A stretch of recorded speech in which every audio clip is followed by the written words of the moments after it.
Hello, my name is Pedro Mora with Pacific.ca, media, community media, and perpetual polls for direct democracy. Today we have 7 candidates from Surrey and different ridings around here. We're expecting one more to come in a minute, but we're going to start right away with Michael Wolf.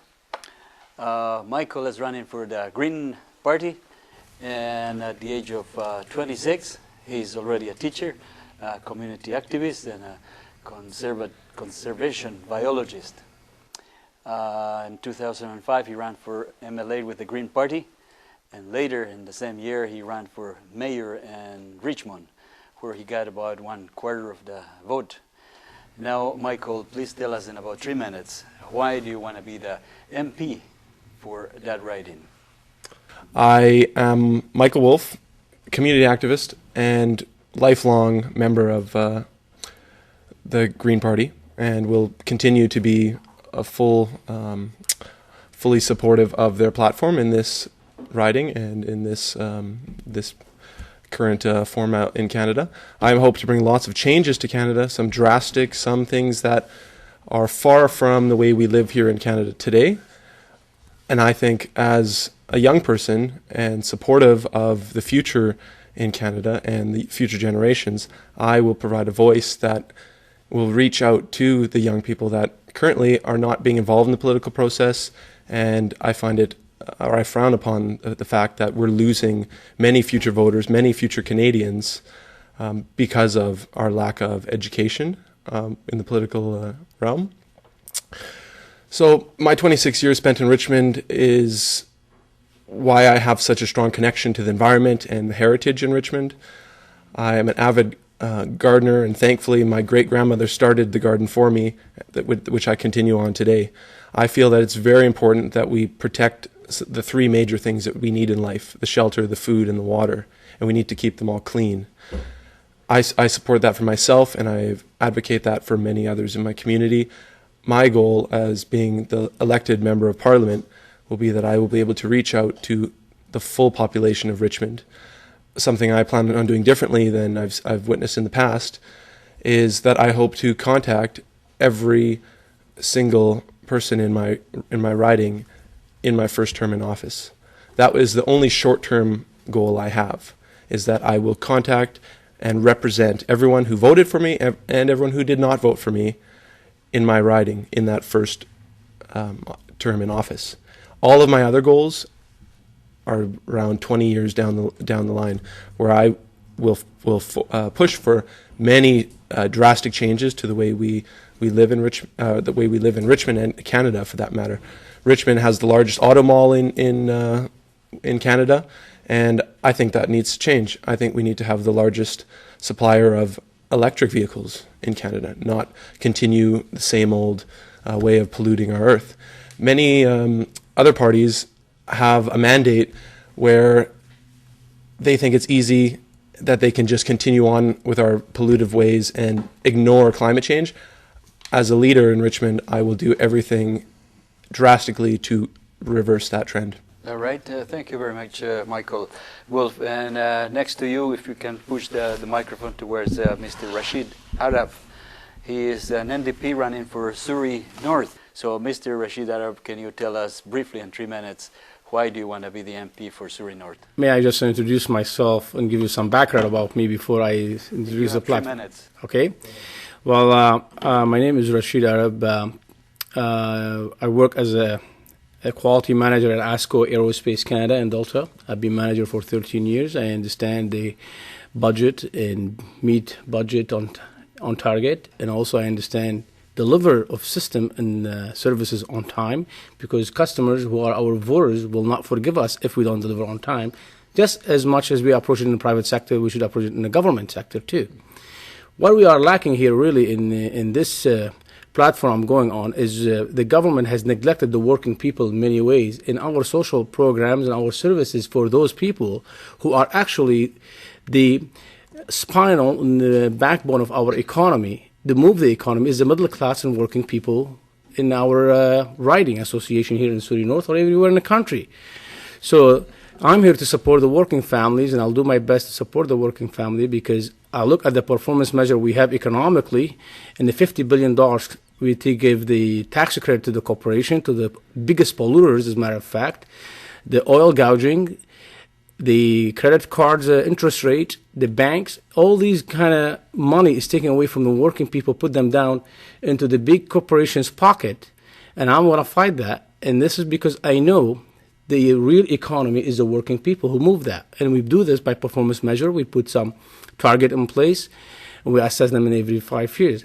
However, in Surrey North, we have another issue which we call a crime. I mean, what the Harper proposed is this throwing the 14-year-old kids in jail for life. Well, I'm sorry. What about the gangs? What about the integrated task force that he promised last election that he will provide resources for them to fight the organized crime, and he didn't do that. And I'll make sure that I'll speak in Parliament with a strong voice that we need to catch those who recruit the 14-year-old kid and those who should go for life in prison, not the 14-year-old kids. And we have to make sure that when we put people in jail, we have a rehab in process, we have counseling in process, then we can put those back in the work. Yesterday, I just came from Newton Advocacy Group. We saw some young, bright people there that they were unfortunate. They made a mistake. They went through rehab program. And NAG did a great job, put them back into the workforce, and they are just ordinary citizens. And I like this, and I will try to help these kind of communities.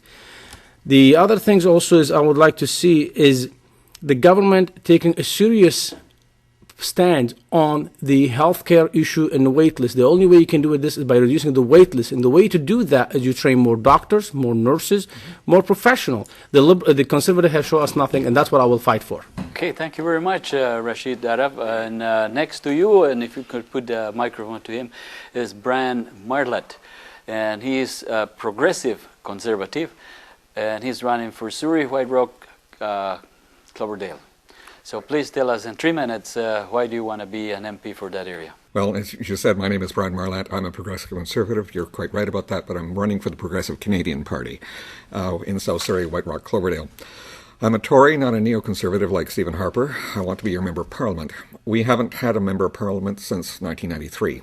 Russ Hebert and his predecessor are old reformers, neoconservatives serving the interests of neoconservatism, what they call a conservative movement, rather than the interests of their constituents. The radical Republican ideology they borrowed, neoconservatism, has brought us and North America to the brink of economic ruin. They do not serve Canada, and they serve neoconservatism and firewall provincialism. They want to make Canada more like Bush America. They want to change how this country is governed, to replace parliamentary democracy and Canadian federalism with presidential unaccountability and American federalism. I want to serve you and all of Canada, not just one part of it, like the Bloc or the Reform Party, which is what the Neoconservative Party really is. The key issues in this election are the economy, an economic crisis originating in neoconservatism, the environment and climate change, healthcare, Stephen Harper's threat to Confederation and how this country is governed, Canadian sovereignty, and Afghanistan. Economic leadership requires putting aside ideology and facing the facts. Deregulation, irresponsible tax cuts like the GST cuts we barely notice have taken a $12 billion surplus in 2006 to the brink of deficit and threatens valued social programs to an aging population just when we may need them. The new homeless may be our seniors or your next-door neighbor. This election is called because the presidential winds of change will leave neoconservative Stephen Harper isolated, regardless of whether McCain or Obama is left with the Bush neoconservative economic crisis. Stephen Harper wants to stay the course to economic ruin. We need positive change. We believe in fair trade, efficient government, fair and competitive taxation, national programs for all Canadians on healthcare and the environment. We need to invest in post-secondary education for the future, to be world citizens, observe the rule of law, not just law and order, smaller government and tax cuts to buy your vote. These are things which isolate them. Climate change is a genuine threat. The environment and human-induced global warming is a vital concern. We put science ahead of wishful thinking.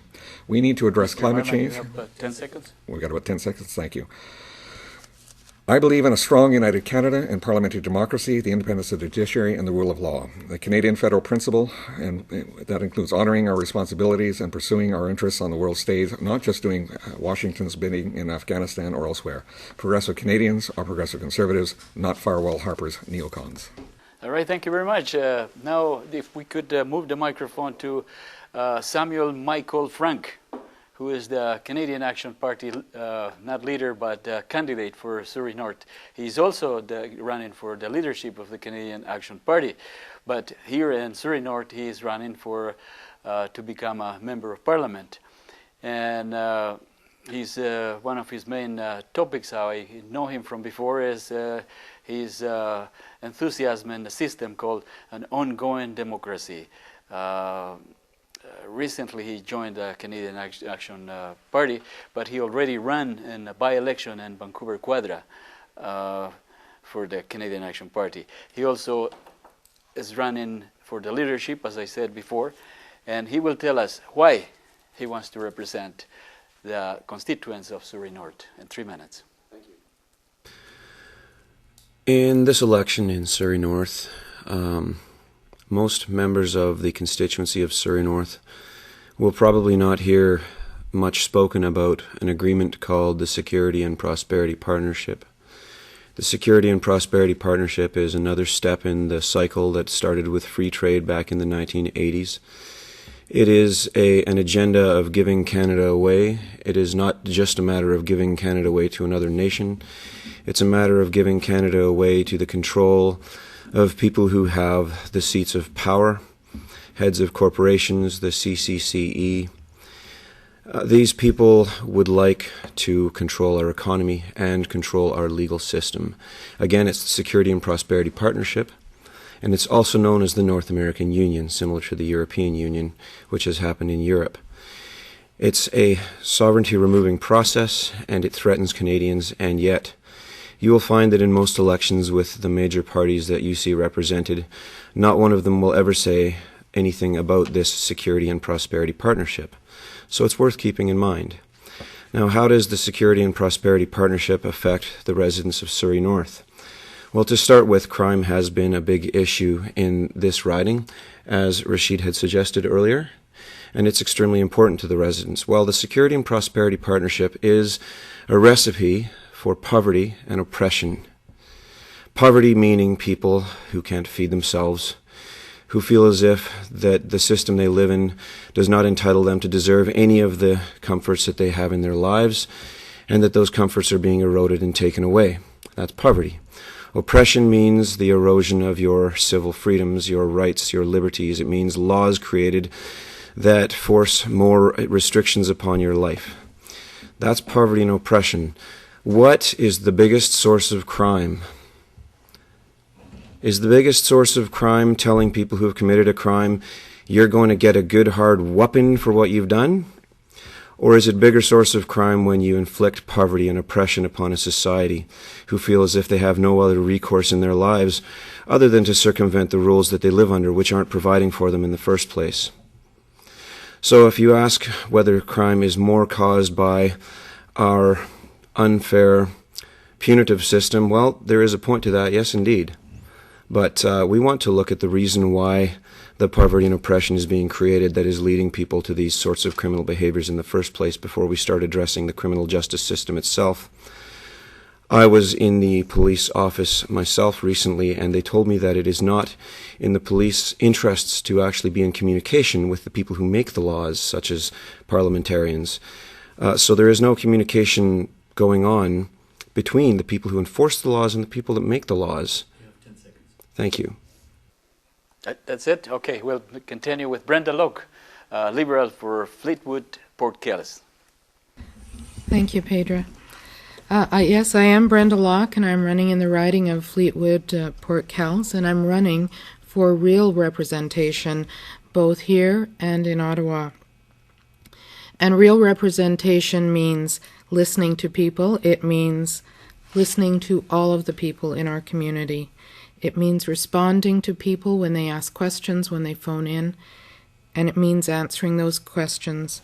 And it means being visible in our community, and it means supporting community events. It means showing up, something that the residents of our community know full well does not happen at all in either, actually, Fleetwood, Port Kells. I will be available to the community as I have in the past. As a previous MLA, I've always been available to my constituents. I will continue to do that. I will work hard to improve the lives of the citizens of not only Surrey, but of specifically Fleetwood, Port Kells. And I have literally knocked on thousands of doors. So I have a very good idea of what is behind those doors and what people care about in our community. And I know that those issues that are in our community are as diverse as the community, and we have an extraordinarily diverse community. Not only culturally, we have a diverse economic standards in our community, as well as geographically we're diverse. We have farmland and urban density. But what do those people care about? They do care about crime in our riding, and that is a significant issue, and they do want us, and we should be tougher on issues of crime. And we should also work hard on roots of crime. Roots of crime issues are and getting to youth at risk is critical to our area, to our community. We should be working on diversions for youth, as well as something that is not currently done, but I would like to see happen, and that is with regard to secured care. And I would like to start to engage a dialogue in our community specifically around secured care. The people in Fleetwood, Port Kells care a lot about transportation, and yes, we do need to improve public transportation in our area. It is just simply not good enough. We need childcare.